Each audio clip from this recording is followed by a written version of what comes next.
Hey, this is Nica Montford, aka Tech Savvy Diva, Yo, this is Terrance Gaines, aka Brother Tech. and you're listening and or watching the Snob West Show, the show for Apple snobs where we talk all things Apple and then some. Welcome back, everybody, to another week of the Snob West Show, whether you're watching on YouTube or listening on your favorite podcast app. We are glad to have you back for another week. And with that, let's go ahead and jump into the show. Let's start with the lowdown where we talk all things Apple.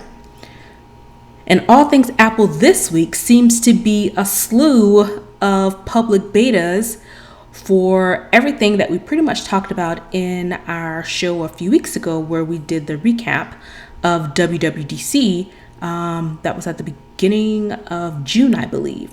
So we now have for public availability iOS 15, iPad OS 15, I think watchOS 8, and TV OS 15. The actual beta for the macOS Monterey, I don't think as of today, which is Wednesday, June 30th, that it's been released yet, but on the website it has it just listed as coming soon. So everything, like I mentioned, that we covered from our show where we reviewed the keynote for WWDC, a lot of those features are now available for you to try out on your device. Or do you plan on getting any of the betas and putting them on any of your devices? No, I used to be heavy into it. I used to figure out the back end in order to get the developer beta. I think it was a way, if I recall, you could pay like $100 for developer something or the other, and then you do some stuff, and then you get the developer beta onto your devices. Then Apple went to public betas saying, hey, we're going to use the general public as guinea pigs. And then I would get those betas. But then the issue that I would come up with was by the time Apple officially announced their iOS for public consumption, it would already be old to me, to where I've already had it for a couple months, maybe even a year.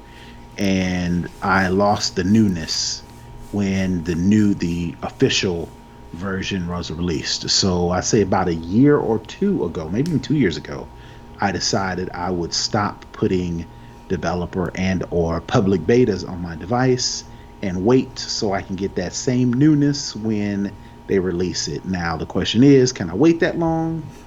So far, I'd say past one release, I think when iOS 14 came out, I think I did not do the public beta. So I waited, and it wasn't that bad. So all that to say, to answer your question, I probably am not going to do the public beta on iOS 15.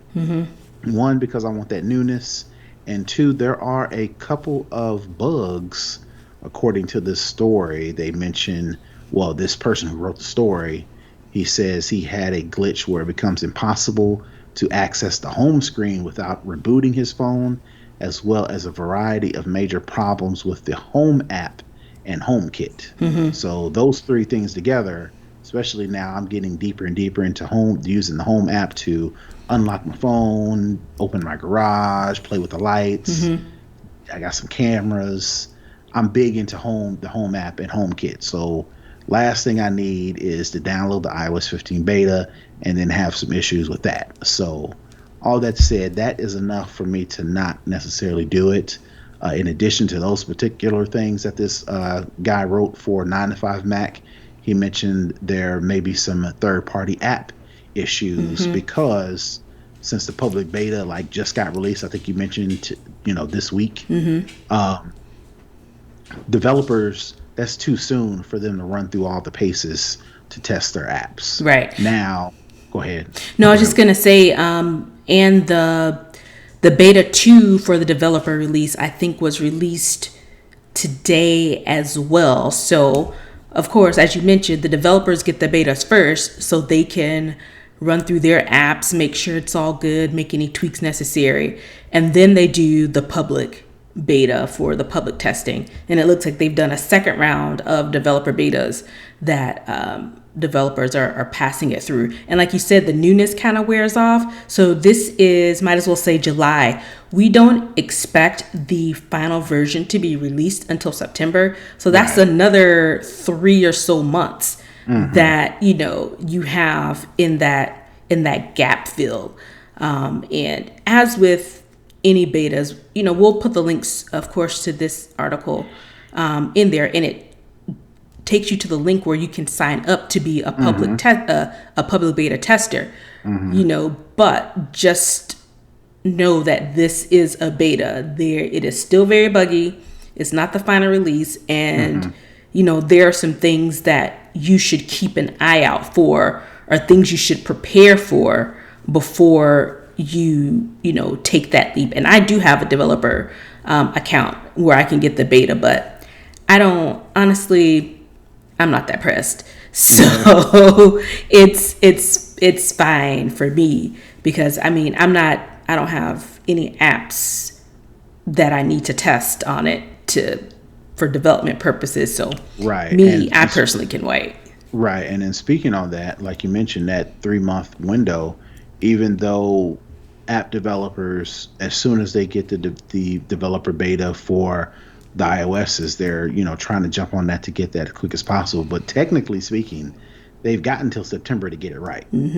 Maybe, you know, you may be an app specific that you depend on for either work or entrepreneurial or whatever the case may be. They've got until September to get that right before they release the full version. So between now and then, there may be some third-party apps that you depend on that may not be functioning all up to snuff, right? So you definitely have to keep that in concern. I'm not trying to scare anybody off of it, but, you know, keep that in mind. You know, you are a guinea pig, and with signing up for the developer and or the public beta, which I'm pretty sure a lot of people don't do, is Apple pushes out the way to provide, you know, feedback, whether it be this is not working, this is a glitch, you know, this is not functioning properly. What most people do is they download the public beta and just go, something's wrong, and then go to Twitter and complain. Instead of using the feedback product that Apple provides with the developer and the public beta, instead of putting your, you know, grievances there, people run to Twitter, run to Instagram, run to Facebook and say, hey, iOS public beta is doing this and doing this. What's wrong with Apple? Why can't they get it together? It's a beta. It's a beta. And I think that's what people don't realize, that you are, like you said, a guinea pig. It's not supposed. They are using people who use the device in a way that they may not have thought of when they're doing their development and their testing cycle. They're looking possibly for outlier test cases that they wouldn't have never thought of. You know, hold this button down and press the side button 3 times. What happens if I do that? You know, they are looking for those type of things. And we'll include also, I did find also on 9 to 5 Mac, they have this article of, you know, what to consider before you install the public beta. So I just wanted to run through a couple of these things really quickly. If you are one of these individuals who say, hey, I want to be a public beta tester and I want to try it out. First things first, putting on his brother tech hat, he would suggest you do this anyway, frequently. Back up your device.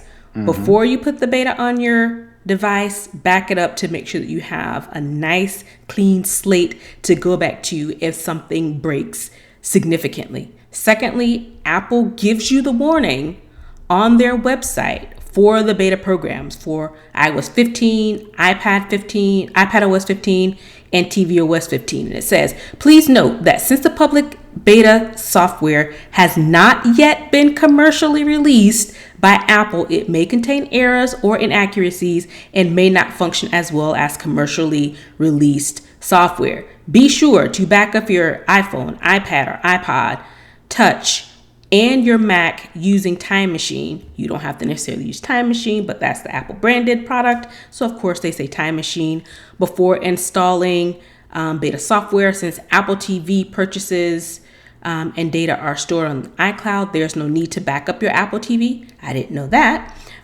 Install the beta software only on non-production devices. That is not business critical. We strongly recommend installing on a secondary system or device or on a secondary partition of your Mac. There are some known bugs between 14 and 15 that it goes through. Like you mentioned before, some third-party apps might not work the way you expect with the beta builds.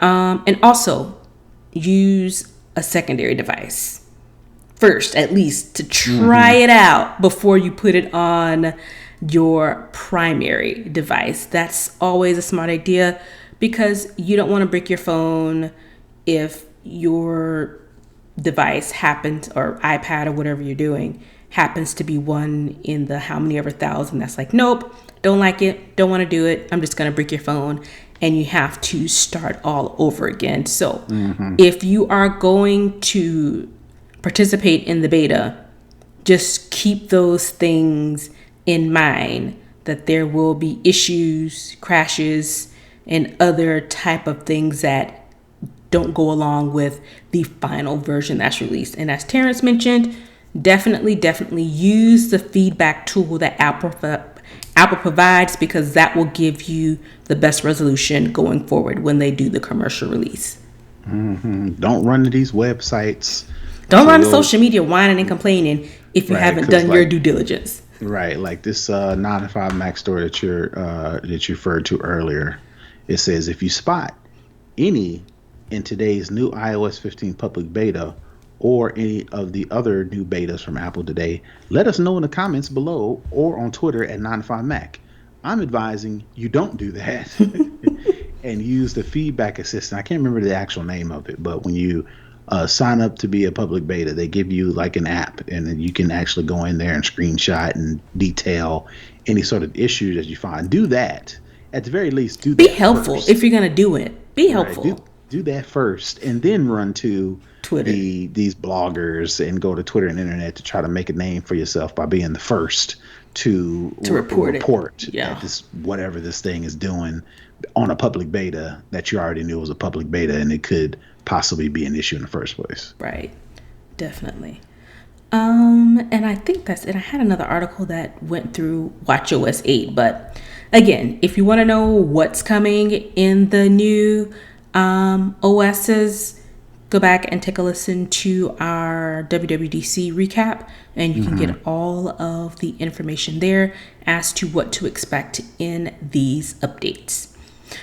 All right, the last thing in the lowdown, I don't know if I believe this or not. It seems a bit far-fetched, but I guess anything is possible. Speaking of new iOSs coming out, apparently, based on this article from Cult of Mac, Apple has allegedly required some employees to wear body cameras to stop leaks. Again, it sounds a little far-fetched to me, but then I wouldn't put it past them as well. So it looks like, based on this article, some employees, they are being forced, it says. I don't know if forced is appropriate, but that's what the article says. They're being forced to wear police-grade body cameras in an attempt to stop all of the leaking that happens typically around release time. Because as we mentioned before, as a user, you want to be the first to get on social media and say what's wrong. A lot of these leakers want to be the first to come out and show an image, even if it's a little corner or camera, whatever the case may be. They want to be able to show it first and say, I did it first, I found out first. So this allegedly is in progress to minimize this from happening. So I remember a story a while ago, and they were mentioning body cameras and Apple, and I think my guess is this newer story kind of picks up on that one. This story that we're referring to from Code of Mac, they mention the requirement allegedly applies to only certain product teams, presumably. Keyword is presumably. They are presuming. They are speculating. This is not even allegedly. This is presumably. They're trying to come up with the ones that have regular access to unreleased hardware. However, the story did not offer any details about how body cams might stop Apple leaks. So, this particular story, they don't really have any concrete information. But, so like I was starting off with, I do remember a story saying that some uh, Apple employees, not contractors, not the Foxconn, people, maybe over in China or overseas who are actually assembling them, but Apple employees Badged that Apple employees report, that go into Cupertino. yeah, not those people. I think they're stretching the story out, because I remember a story that said Apple employees that go to these overseas have to report in to these manufacturing Oh plants. yeah, we The talked actual about them before because Right. of the security with their badges or Right. something. Right. What my guess is, and this is me guessing on top of other people guessing. I'm no better, but my guess is that they're assuming that since they did that story about the badges and some people couldn't badge in, I think they are conflating the two stories to say, okay, well, those employees probably also have to have the body cams. So they're saying, oh, it's not far fetched to say that Apple employees at the Cupertino, the spaceship, would have to wear cameras as well, which I don't think is the case. Yeah. It could be the case going forward, but I think Apple employees at other factories, other locations, may have to wear these body cams. But again, like I mentioned, everybody's trying to stretch that story into, if you Something. work at Apple in California, Yeah. you may have to wear a body cam at all times, which I don't see that I being the don't case. see that. That's why I was very skeptical. And as I, read through, I think the source that Colton Mack is using the story from is from noted leaker John Prosser's website. Hmm.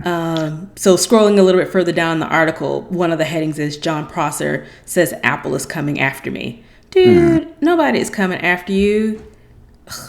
Chill. So this alone leads me to believe that this dude is a joke, Yeah. because he uses Apple is coming for me as clickbait for his YouTube video. And of course, in this video, he claims that, Apple may be coming for him because there was some other concept artist that he worked with Kang. to Last name is create, Kang, I think. right, to come up with some of these renders based on the information that Prosser got from his leakers. Apple went after the creator who created the renders. So this Not the John person Prosser that was dude, talking. right? So John Prosser is using that He's as, hitching again, his wagon to that. right, and came up with this YouTube video with him looking like he's holding up a inmate tag, and he's got uh, prison bars behind him, and he's got Tim Cook laughing in the background.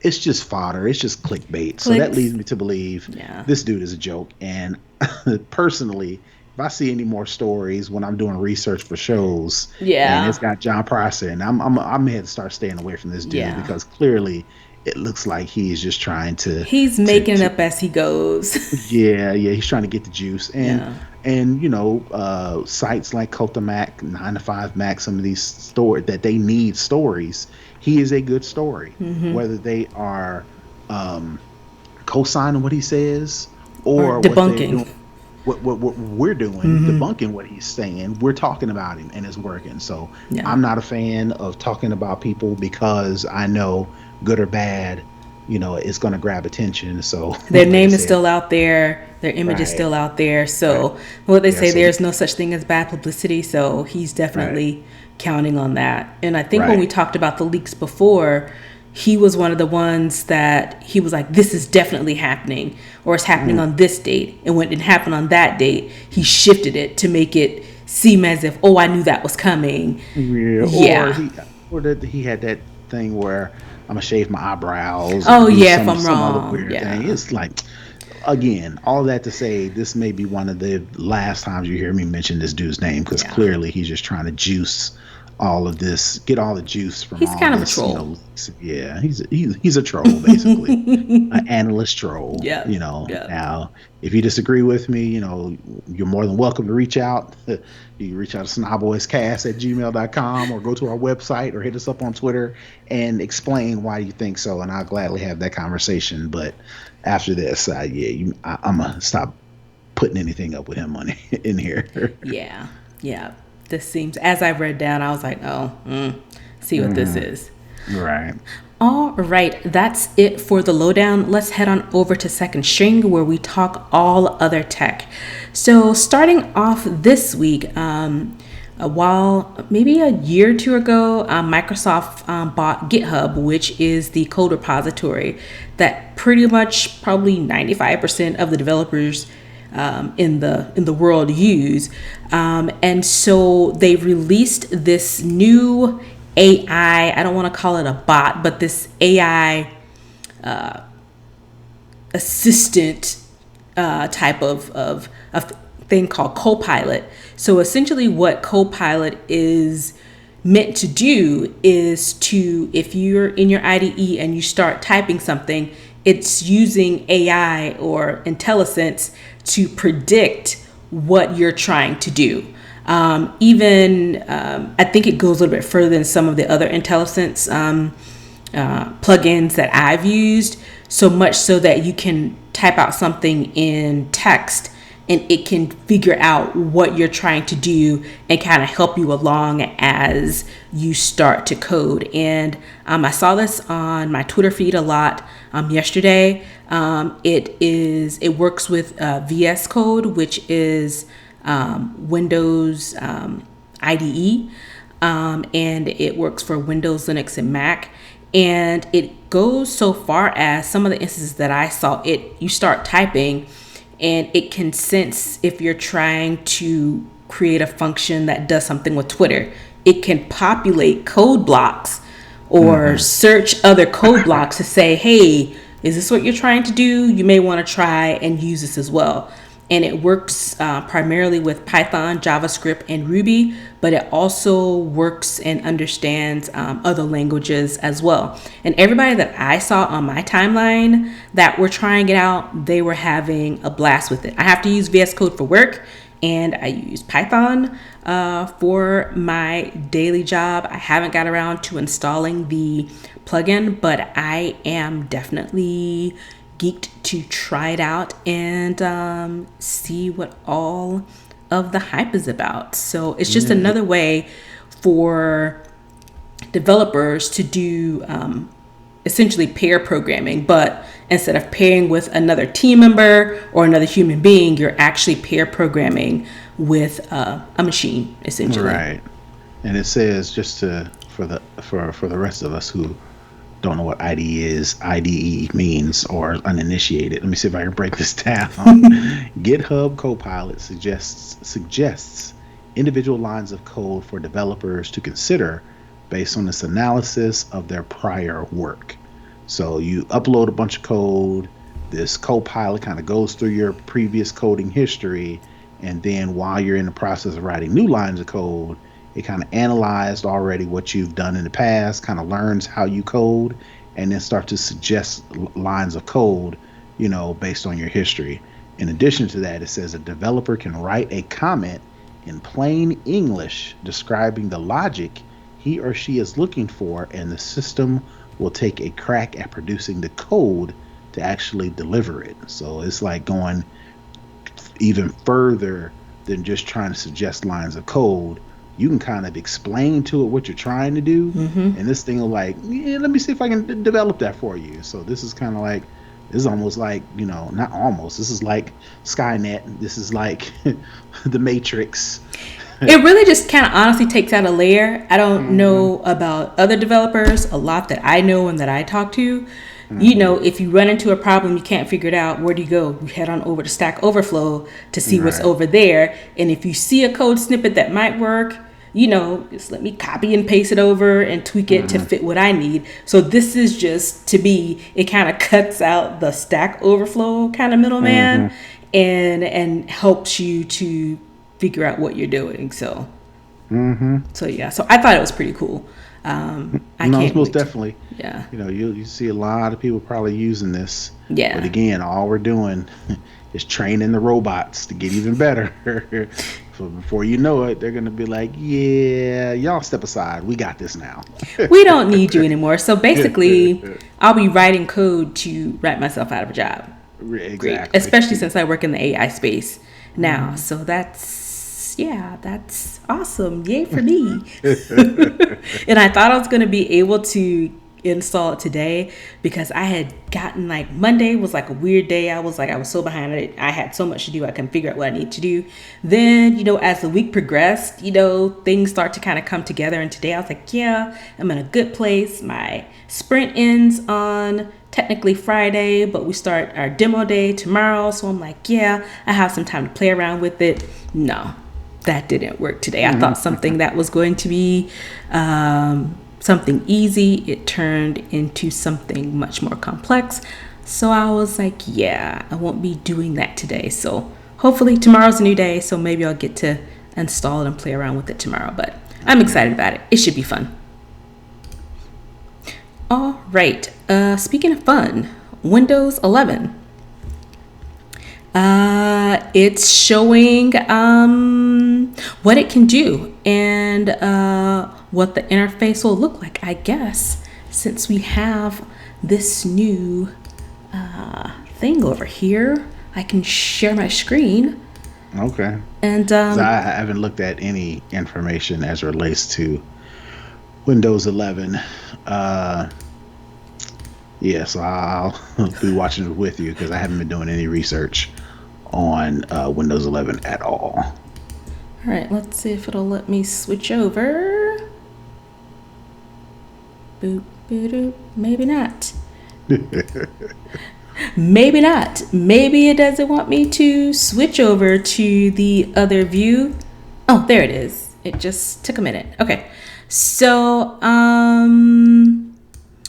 hope you guys can see it. But, so this is what the new, I guess Windows 11 is going to look like. To me, it's giving me kind of Apple vibes. It's much more streamlined. Look at the dock at the bottom. It looks very, to me, Apple-ish. I don't know if you can, you know, change the location if you want, like left-centered or right-centered or whatever. But compared to previous Windows versions, this is definitely a new look. That Windows is going for. And they say in this article that we're reading from The Verge that it has taken cues from Mac OS and Chrome OS and even the iOS versions of Android and Mac as well. And gone, like I said, with the live tile bar, widget-like formation. Another view is of the system page where you can change around your display, sound, make any tweaks to your system. This still looks similar to what it is now. It looks like this is just in dark mode. I'm assuming, because I don't know, you could probably do this in dark mode or non-dark mode, but it looks like these images here are all dark mode, but it looks pretty good in this whole dark mode space. It looks like what you'd expect Windows 11 to look. It's streamlined. It's minimalistic. More minimalistic. It's kind of puts everything in boxes versus, you know, things taking up the whole screen. Like, for instance, if you go into, you know, old school system preferences or whatever the case, about and things like that, it will take up the whole screen, which I'm pretty sure you can still maximize to take up the whole screen, but it doesn't start that way. Yeah. It starts real condensed, Compact, yeah. compact. They've got the widgets on here that kind of looks like the Mac widgets, Yeah. on a Mac. Hold on, let me scroll down. Kind of There it is. in a drawer or a slide out kind of window from the left side of your computer screen. Um, it looks like they've cleaned up Windows 10 and made it Windows 11. Now, again, being a Mac user, I hope that's not blasphemy. I hope I didn't say a cuss word, by comparing Windows 11 to Windows 10, but cleaned up and nicer. I'm pretty sure there is, a whole lot of new swanky technology built in Windows 11. Again, that's just not my forte. Looks like they are forcing you into Microsoft Edge browser Yep. for Windows 11 and not even giving you the option for making it hard for you to get to Internet Explorer. if being able to get to it at all. Multitasking. Right. I think this is what at the top of the article where they were talking about taking cues from iOS and Android with the whole multitasking on your screen. So, like you said, typically all of Windows stuff takes up most of your screen, but it looks like you have an Xbox screen in one corner, you have your File Explorer in another, then it looks like the Microsoft Store over kind of like on the third, so it kind of has the screen in thirds. It very much looks like, to be Mac OS or iOS. And I don't use Android, so I'm not sure what Android. Chrome OS. Yeah, that is picked up, but it's obvious that it has. I think they've revamped what do they call their store? The Windows Store? Yeah, but even still though, like going down the screen, this Verge article, once you get kind of deep into it, File Explorer, and you get in some of the stuff, it still kind of kicks back to that traditional look and feel. Yeah. The Surface stuff, to where if you're trying to create widgets and you're trying to create all these new widget bundles, or I'm not sure what they call them now, snap groups or whatever. Once you get beyond that, then it kind of digs into what File Explorer or Windows Explorer, what the traditional user expects. Yeah. On the surface, it's very much, new, but when you get to the guts parts of it, it's like, yeah. Which is a shame for Windows, because again, they're probably doing that because there are so many computers, businesses that run on Windows, and they've ran on Windows for so long that they've got these specialized, customized, old school programs and processes that these businesses and these companies haven't upgraded and or don't want to, because it works just fine. So, Microsoft's trying to, unlike, Apple, if they want to do something new, they're just going to do it, and you're just going to have to adapt. Not to give any props to Apple. The only reason why they can do that is because there's not this big dependent group like there's a Microsoft. If Microsoft goes Surface beyond surface level and really changes something like integral to its operating system, I mean, there could be entire industries that'll crumble. So, it's good news, bad news, that the fact that some Windows users want some of that new edge technology in Windows that, people like us, with Macs kind of enjoy on a year-to-year basis. Every year we get something new. They kind of want, I'm pretty sure Windows users want that too, but Microsoft just can't. They just can't. So they have to do stuff like they have to do it very incrementally and very focused, because if they were to make a huge change, I mean, it would go scorched earth. Yep. Very easily, and I don't think they want them kind of problems. Nope. And it looks like Charles has a funny about his home automation setups. He says, "We had an electrician in the house, and after they left the master bedroom, smoke detector signal troubled. My automation then blasts a siren, and all the lights inside and outside start flashing." So it kind of leads to what we were talking about with Windows, meaning that in some instances with things that are so stable and have been around so long, when you try to move them into the new, they may not play so well together. Or you've customized it so much so that it's so customized from its out of the box state. You've either as an individual or as a company, you've taken this thing out of the box and we've worked it so much to where it fits your specific Setup. need, process, function, that for that to be taken away from you would be like a shot, a major shot to the to the system, and I don't think Microsoft can. I mean, I know it's not.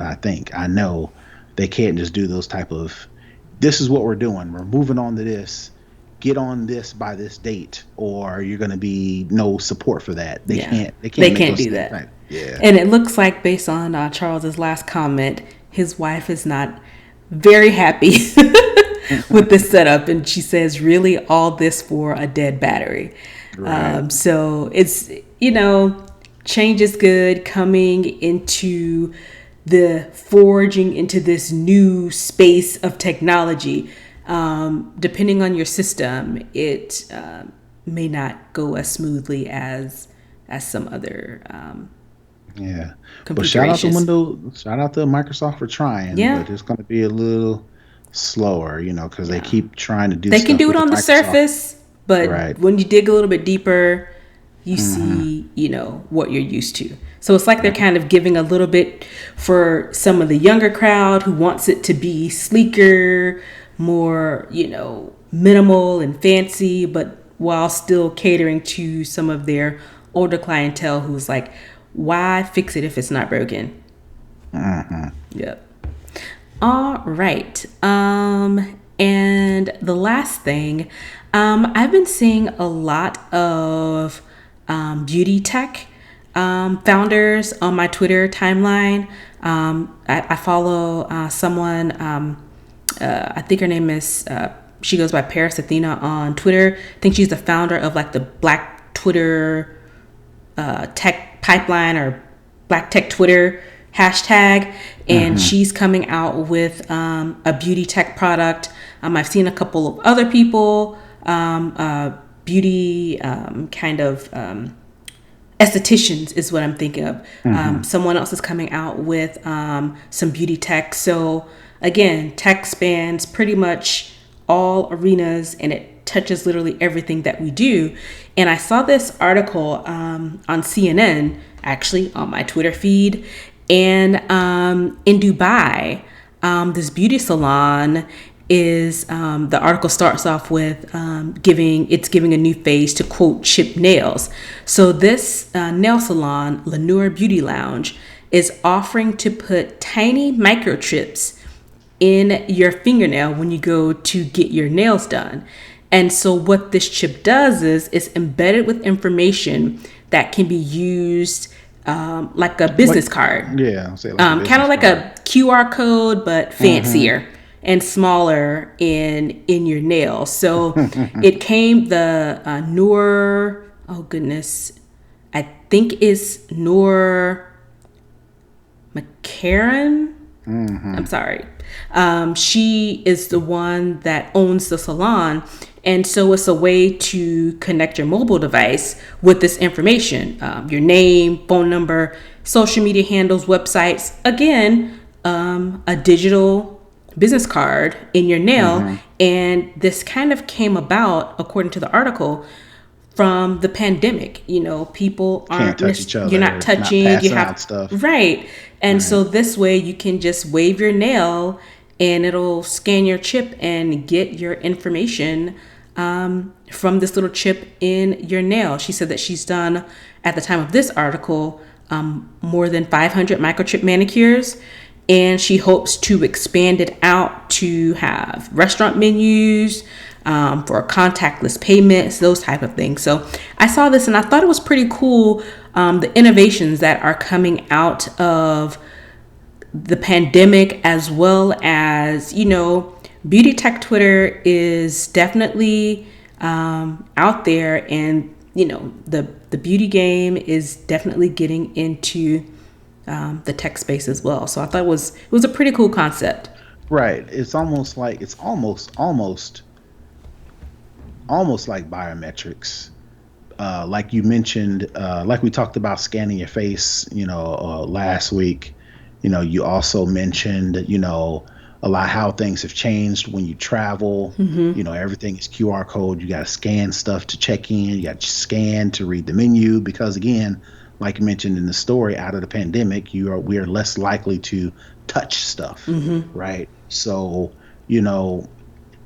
this is almost like biometrics because there are companies, there are businesses to where they can make a physical card and it looks like a credit card, but it does the same thing. It's got NFC, it's got like a little small chip into it to where if you tap your phone on this little digital card, looks like a business card, it'll give you the same information.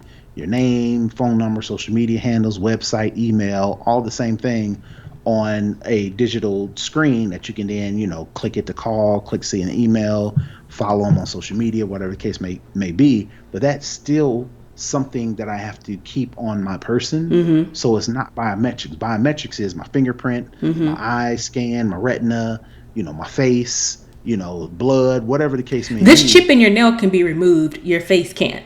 Right. But unlike a digital card that I have to keep on me, you I put can't this forget chip, it. Yeah. you put this chip in your fingernail, in the acrylic in your fingernail, not they In there, don't it's not insert. actually in your nail. It's Right, still right, a manicure that you're right, getting right, and they insert it in this acrylic on your nail. That's just about as close to biometrics without being without being biometrics. biometrics Right. because with this business card thing, I still got to take it out of my pocket or take it out of my wallet, hold it, and the person's got to scan it. With this, I just hold up my hand or my finger, and then they can tap it and scan it. So if you are, I can see this being a middleman between, yeah, I'm not inserting anything into my My skin skin. Yeah. because there are people out there that are putting these type of things in their wrist, in their palm, in the back of their hand. Well, I ain't going that far, But I will but do this nail thing. I will do this nail thing if that means on my person at all times I have a way to interact with technology. Yep. Yep. I think it's definitely cool. And I'm interested to see, if anyone else picks up on this and, makes it, it's already a thing, but makes it a bigger thing. And like I said, out of the pandemic, this stuff has become more useful. Like we mentioned last week, nobody's checking for QR Nope. codes when they first came out. Well, they were all the rage, And then and they then they went into the flopped. abyss. Right. And now they're back in full force because of the pandemic. Yeah, So, take a global pandemic to sprout new types of technology. definitely. All right, that's it for second string. Let's head on over to further culture, where we talk about what's going on in social media culture, music culture, or just societal culture at large. So, a couple things I wanted to talk about. The first one should be pretty quick. On tomorrow, which is Thursday, July 1st, a new Versus is popping off with Keith Sweat and Bobby Brown. Are you into this matchup? It'll probably be more of the entertaining than previous ones. I did not catch the Bow Wow versus Soldier Boy. I I didn't feel kind watch of it old either. for that one. Yeah, but apparently the kids have fun. I was like, great for you. Right. Then before that, it was Eve and Trina. I watched some of that. But was there one after that? I could have swore there was one after Eve and Trina, but before Soldier Boy I thought and those were the last two. I don't remember. Anyway, yeah. So, but Keith Sweat and Bobby Brown is well within our age range of stuff we were listening to as teenagers, preteens, teenagers, maybe even high school on into college. So this will definitely be more interesting, specifically Bobby Brown. He is a showman, and just that nostalgia Yeah. of that era of music. Yeah. I think will this will make it more interesting to a larger group of people. Not discounting the audiences for the past couple of them. Even though on the Soldier Boy Bow Wow, people were complaining, they were like, because it's now in front of an audience, they're like, the crowd was not into this as they should have been. They should have been doing the Superman dance. They should have been doing the Soldier Boy Tell 'em, and the kids, they didn't know.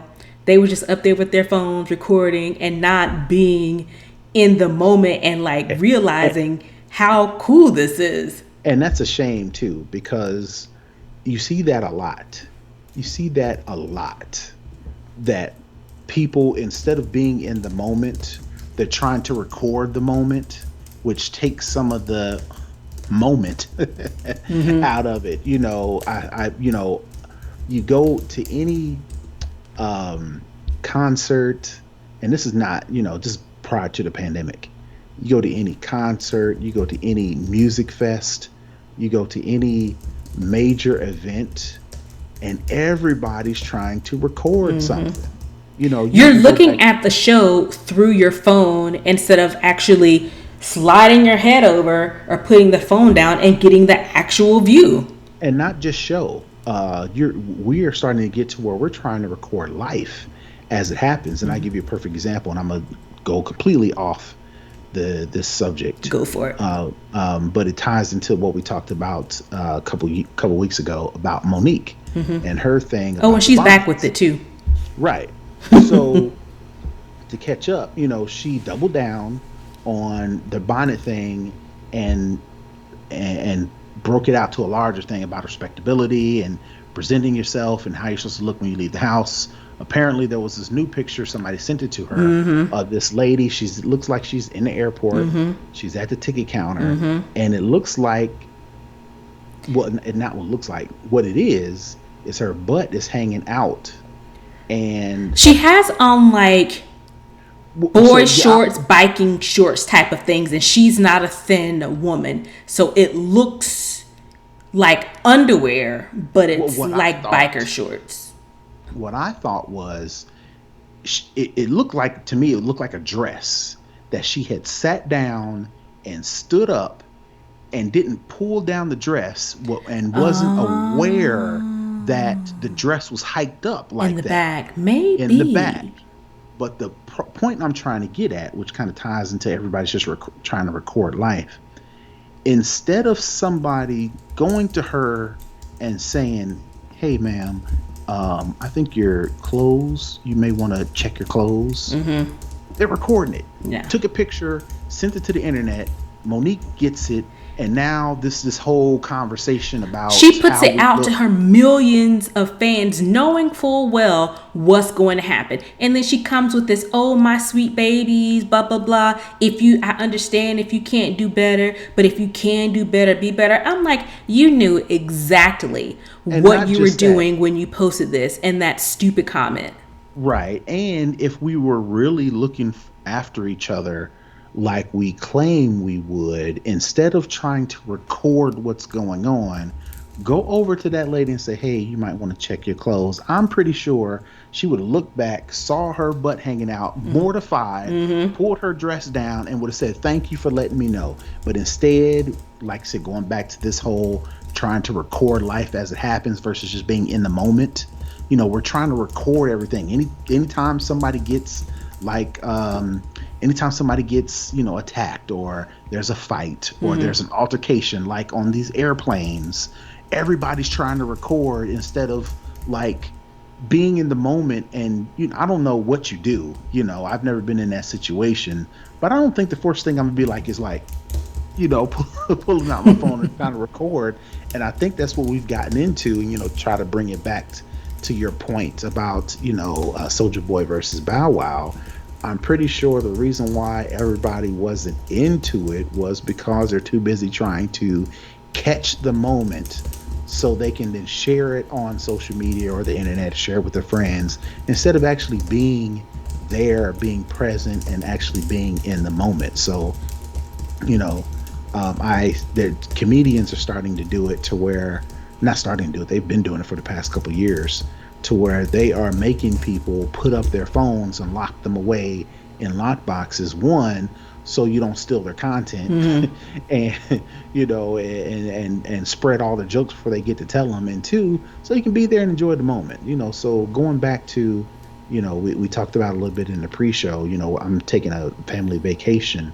What I'm gonna try not to do is try to get a bunch of pictures and videos. Take a couple snaps and then keep it moving. And keep it and actually be in the moment. In the moment. So hopefully, bring it all the way back.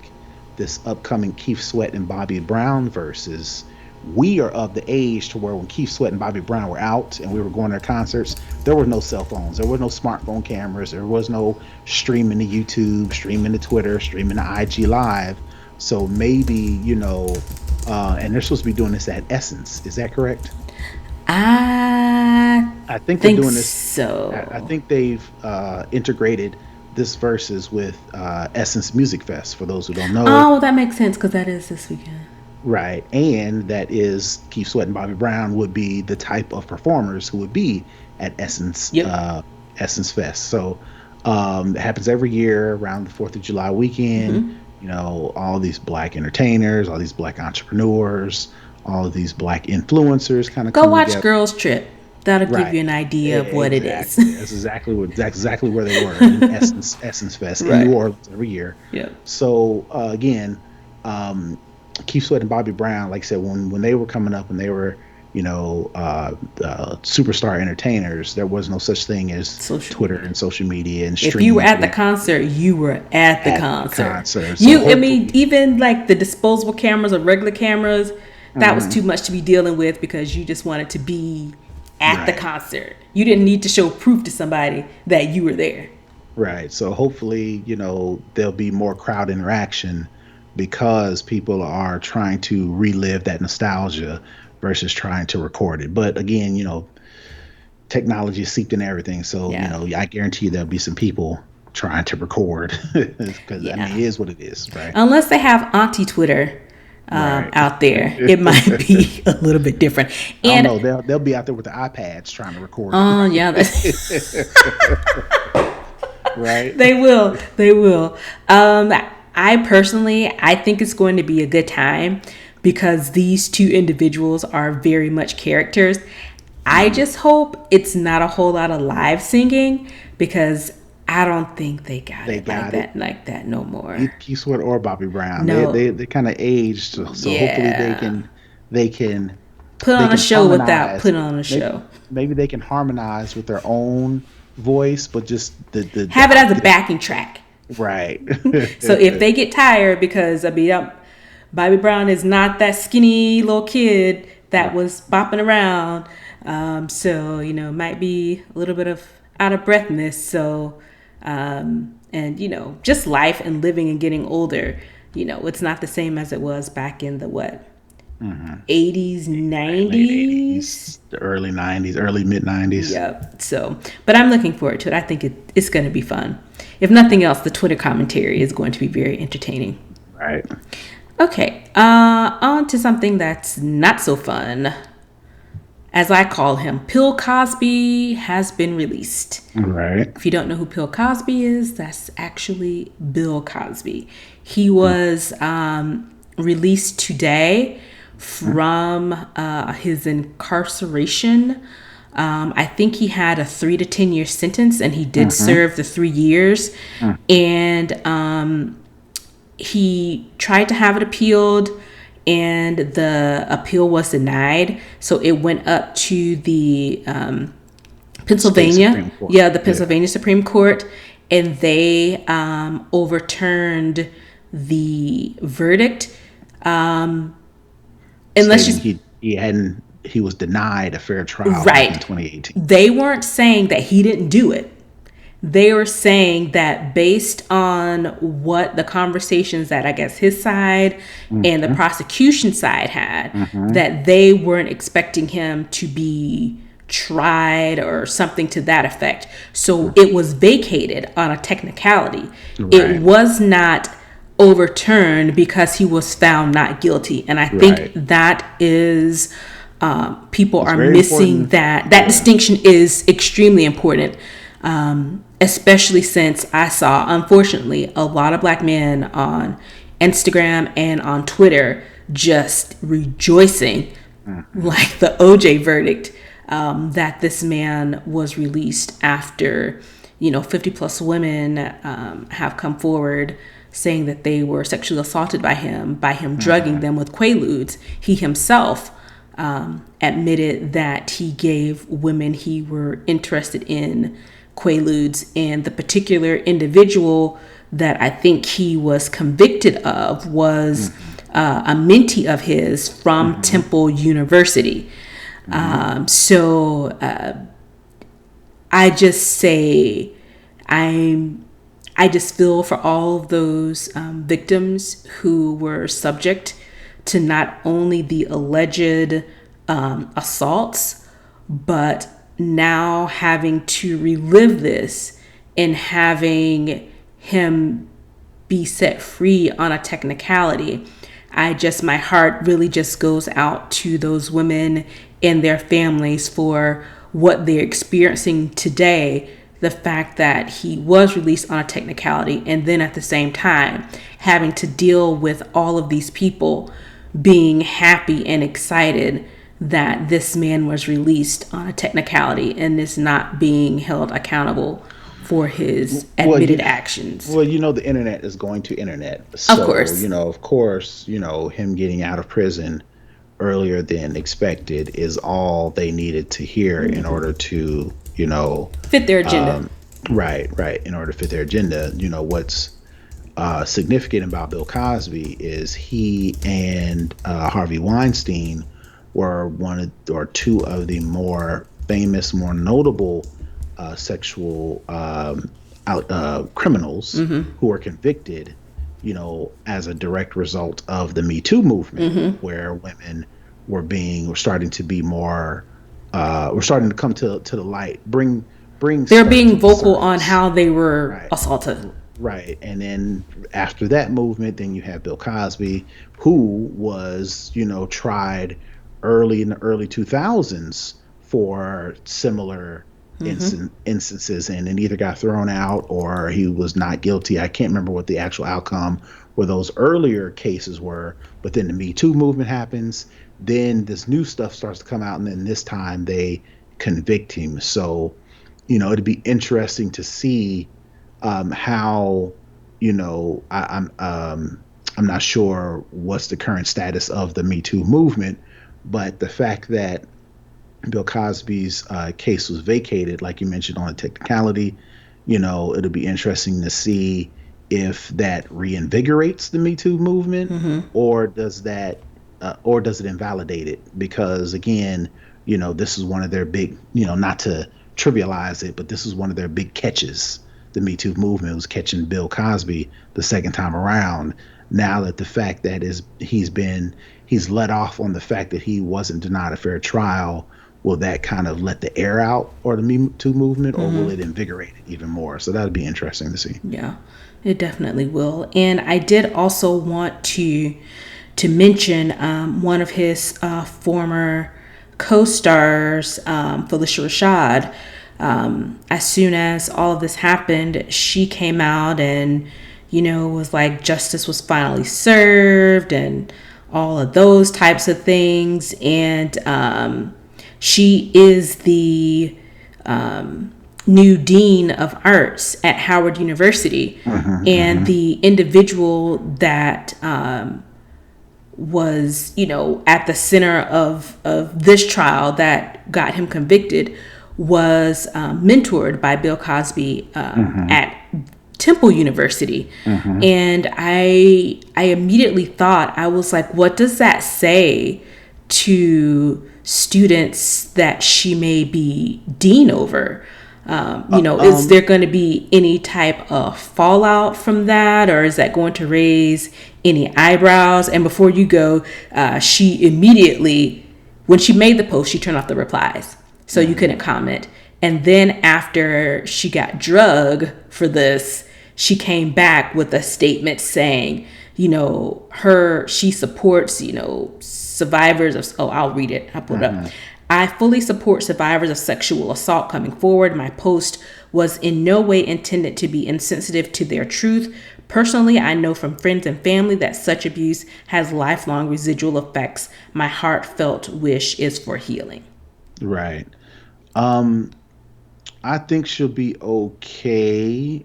She will have to, dig herself out of the hole she made as a result of these comments. But overall, I think two things can be true at the same time. I think Bill Cosby could have been a menace, but at the same time, there were people who he was able to uplift and people who were able to benefit from being in his space, being, whether it be co-workers, whether it be co-stars, whether it be mentors, whatever the case may be. Right. I think, two things can be true. And I think people like Felicia Rashad, people like that were on the Cosby Show, specifically, some of his co-stars, I think it puts them in a real weird place, because you want to believe them, specifically Felicia Rashad, she's had a stellar reputation.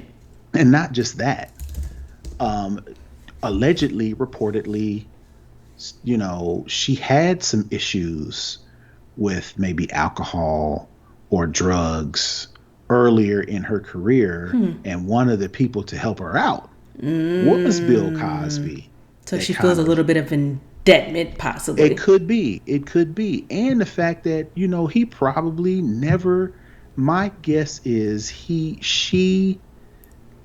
any of those co-stars, any of those people, production, directors, whatever, on that show, never even got the slightest glimpse of that person, of a test of this other person. He probably intentionally kept that activity from, honestly, his bread and butter, because he knew if he went over there, it might not work out. So he's like, let me go and target these less, I don't know the word I'm thinking, but I don't know. But the fact that he's one of the very few people who successfully, for the majority of his life, was able to live a double life. Yeah. Most people, at some point, the facade slips. Right. So, Felicia Rashad, some of these other characters in that other life, they are beside themselves because they can't believe it. Yeah. And like you said, if Bill Cosby actually helped out Felicia Rashad with her personal life, in addition to just her career, her being Claire Huxtable, just her personal life, him being that support when maybe some other people couldn't there, or was enabling her, that really puts her at a weird place. So I can see where she, of all people, would be a staunch supporter of his. But she could have kept her mouth shut. You didn't have to say it. And that's what I'm saying. That staunch support can come off as denial. Right? And it probably is, to an extent, denial, because he didn't do anything. And that's what I think a lot of people say. He didn't do anything to me. Right. And not only denial, but maybe also dismissal. And that could not have maybe was not her intent to and that's why she came back with that statement, even though I think it was because she got dragged. Right. I don't want to dismiss any other women's experiences, whether it be with Bill Cosby directly or their own battles with sexual assault, sexual misconduct, whatever the case may be.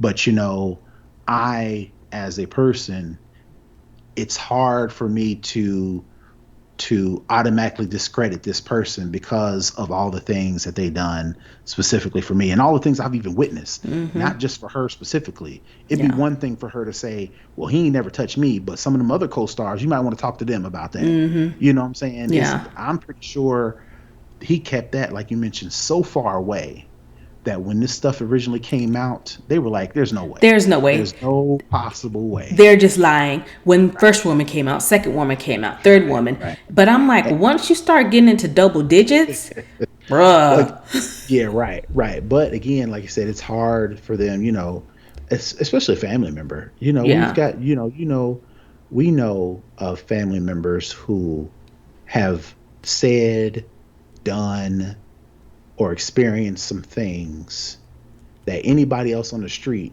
would be ready to disown them, throw them in jail.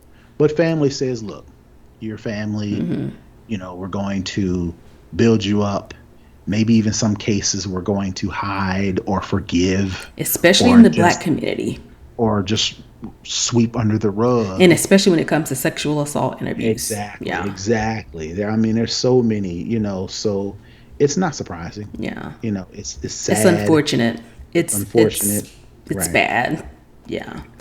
But again, going back to what I was saying, two things can be true at the same time. And no one's not saying that the art that he created was bad, because the show, Cosby Show, that was a great show. It opened people's eyes, a different world, got a lot of people wanting to go to black colleges. All those things can be true. And again, he is not the sole owner of those things. He may have been the star, he may have been the producer, but it was so many other people involved in those things too. But people, especially those who have this unexplainable tie to it, right, that to me is troubling, that you can't say that, yes, this was a great show, yes, I laughed, I felt this and that, it made other people see my humanity, all those things, but at the same time, he was an actor, he was doing a job.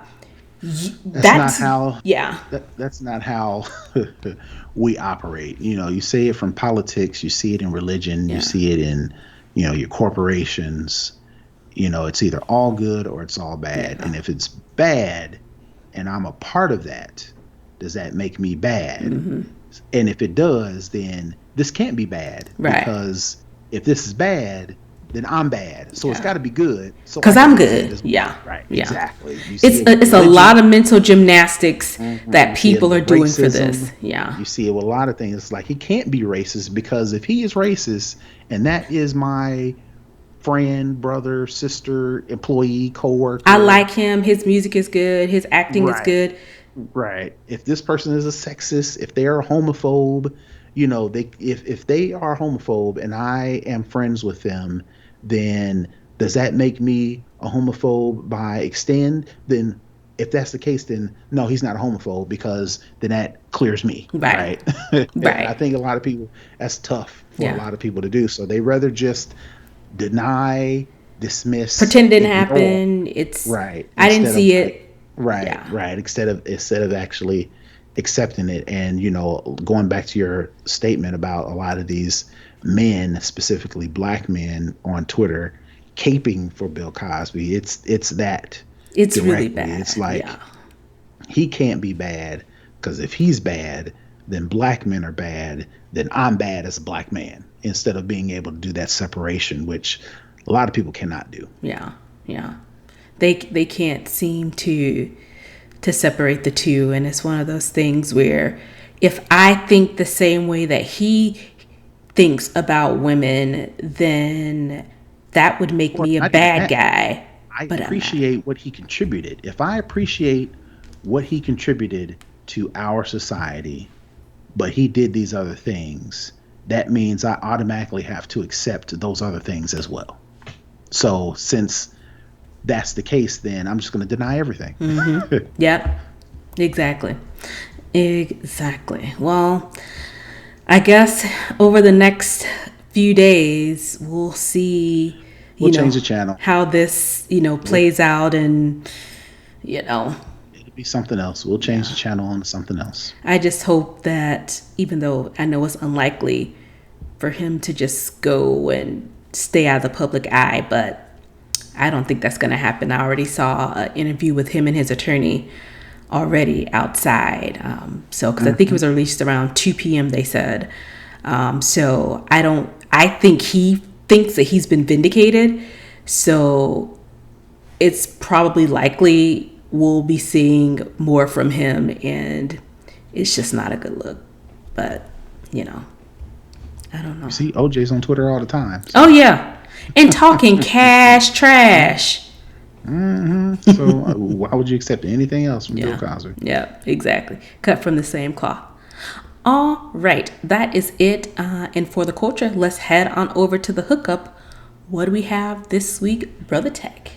All right, so I was talking to a friend of mine. He knows I'm a Mac guy, and they are trying to put on a production to where they want to stream the video image from their phone onto their television. And you can do that if you buy an Apple TV, and you got to connect your Apple TV to the internet that you're on, and you got to make sure your Apple TV is on the same Wi-Fi network as your phone, and then you can use the AirPlay and you can stream the contents of your phone to your Apple TV, which is then connected to your television via Wi-Fi. Well, if you don't have a router, or you don't have an Apple TV, and you don't trust the Wi-Fi signal, or you just don't want to go through all that connectivity, there's a way that you can connect your phone to a Mac and use QuickTime to display your iPhone screen on a Mac. And the way you do that is through QuickTime. So basically what you do is you connect your iPhone to your Mac using either a Lightning to USB-A or USB-C cable based on the type of Mac you have. The USB-A cable is just your basic USB connection, or the USB-C is that smaller, newer connection on some of the newer Macs. So it'll depend on what kind of Mac you have, what kind of cable. But once you get your iPhone connected directly to your Mac, you open QuickTime, you start a new movie recording, and you tap the drop down next to the record button in QuickTime and select your iPhone as the camera, and then that will display your whole entire screen. Everything you see on your iPhone, that will display onto your actual MacBook. And if you have your MacBook connected to a television via HDMI cable, then boom, you've got a direct connection to show what's on your iPhone directly on your TV through your Mac. And that's without buying an Apple TV. That's without trying to set it up on a network. That's without trying to do AirPlay. Everything's connected via wires, so that way the streaming won't be a delay. There won't be a delay in the audio or the video, and you have a direct wire connection. So that is my tip for the week. You can use QuickTime to connect your iPhone to your Mac to display your iPhone screen onto your Mac. Nice. All right, that is our show for the week. Definitely download, rate, and review us. We're on Apple Podcasts, Google Podcasts, and Spotify. You can engage with us on Twitter, Instagram, and Facebook. We're at SnobOScast everywhere. Also, be sure to check us out on YouTube. We're at SnobOScast. Make sure that you like and subscribe to our channel. We would really appreciate it. Also, if you have any thoughts or comments or suggestions from our show, or anything that you've seen out there in the tech blogosphere or internet streets, you can hit us up on our website, snobwestcast.com, or send us over an email at snobwestcast@gmail.com. Also, you can support our show by becoming a Patreon by going to patreon.com/snobwestcast. And for just $5 a month, you will get access to our pre-show content, which we call The Snobbish Show, as well as access to our live show taping and access to our chat community. If you don't want to become a monthly supporter of the show, you can give us a one-time love offering over at PayPal. You can do that by going to paypal.me/snobawest. And that's it for this week. We thank you for tuning in, and we'll see you next time. Have a happy and safe 4th of July. Peace. Bye, everybody.